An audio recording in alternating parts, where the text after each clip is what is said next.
Welcome to the very first episode of Diamosaurus Mini Painting. In this episode, we're going to talk about how I use my airbrush to prime my miniatures.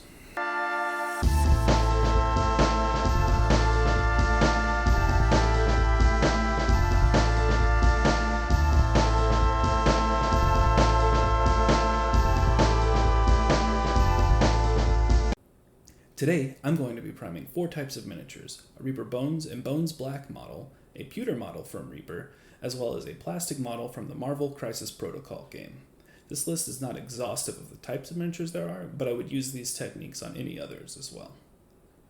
Now, I'm not going to be solving the age-old debate of whether or not you have to prime Bones minis. I'm simply saying you can, and this is how I do it.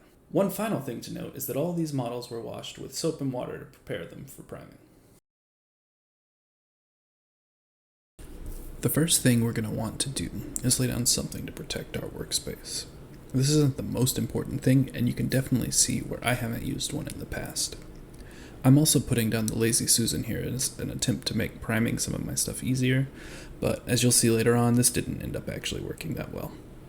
You may also want to wear a nitrile or latex glove on the hand you'll be holding the miniatures with. I've heard people say that you have to have this for safety reasons, but honestly, I'm doing it because it makes cleaning up significantly easier than scraping black primer off your hands. Once we have our workspace prepped, it's time to move on to the actual airbrush. I keep my compressor between 12 and 20 psi, but there's not a magic number here, and you're going to have to play around with it to find what works for you. With the compressor running, we want to check the airbrush by running some water through it. Better to find out it's clogged now rather than when we have a cup full of paint.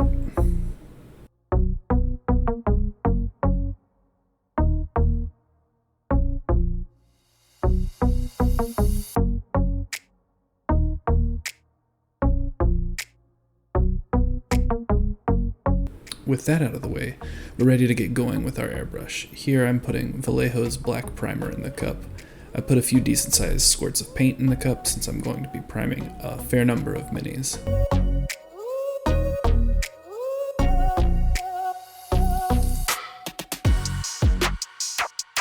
I then put in a few drops of Vallejo's Flow Improver as well to help avoid the tip drying out and clogging during priming.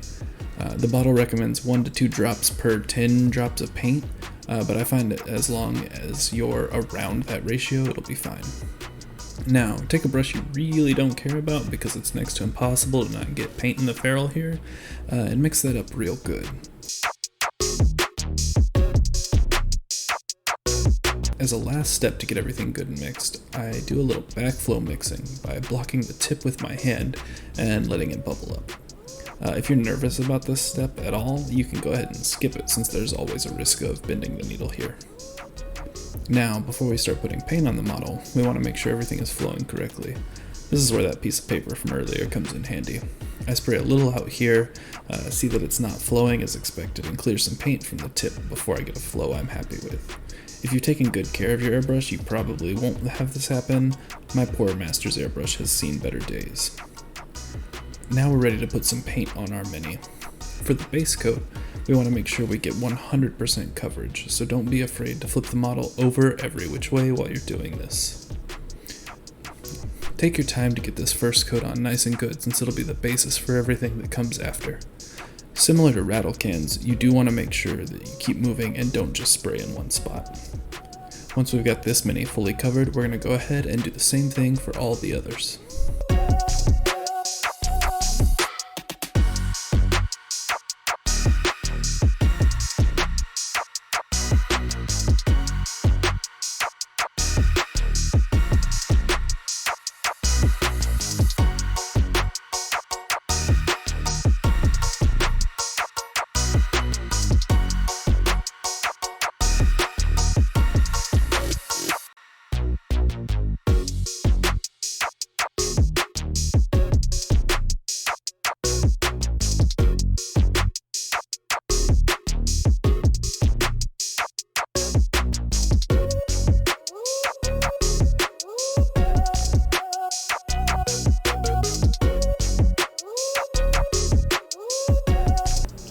Now you can absolutely stop at this point.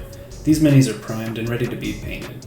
But if you wanted to do a little bit of pre-shading via Zenithal Frame, There's a few more quick steps we can take. I've got 2 techniques for accomplishing this, so let's take a look. Using Vallejo's gray and white primers, we want to create a gradient to the brightest spot on the miniature at the top of the head. We go ahead and prep the gray here the same way we did the black.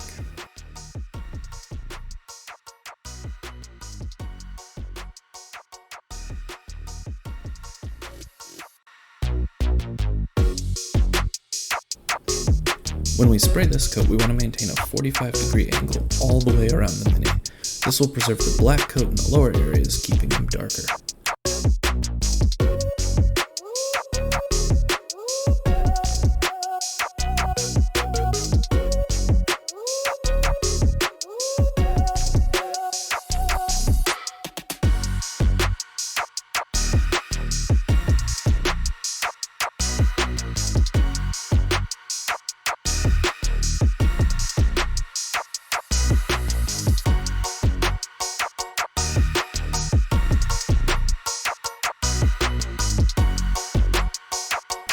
In no time at all, we have a highlighted mini. You can see how quickly I'm able to move through the minis I have prepped here. Now we want to do the same thing with the white primer, just from an even higher angle, hitting only the highest parts of the model. We'll apply the white paint almost directly perpendicular to the base of the mini. We don't want to overdo it here and wipe out all the shadows we've built up, so definitely go easy on this step.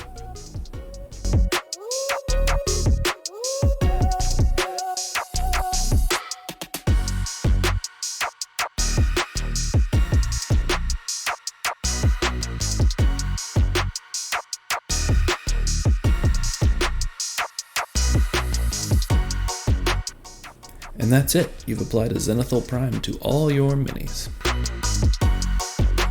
Another technique I've begun to play with is using white acrylic ink to build up the gradient. The advantage here is that since the ink is fairly transparent, you're able to build up from the gray to the white using only one color and focus your highlights, making them as bright as you want them to be.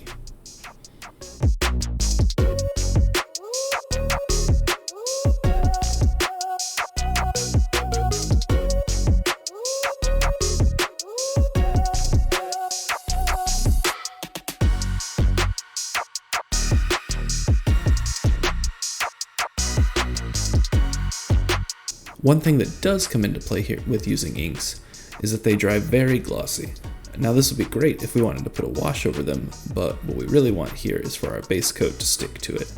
So to fix this, we're going to put one final coat of matte varnish over our work.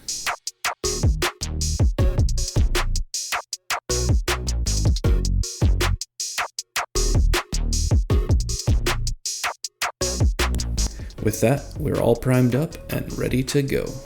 And that's it. I hope you found some of that helpful. I'm by no means an expert in either airbrushing or priming, but these are some techniques that I've found that work for me. I put Amazon links to all the things I used in this video in the description below. If you enjoyed this, please like and subscribe, and I'll be back with more hobby videos soon. Until then, stay safe and don't forget to hobby, internet friends. See you next time.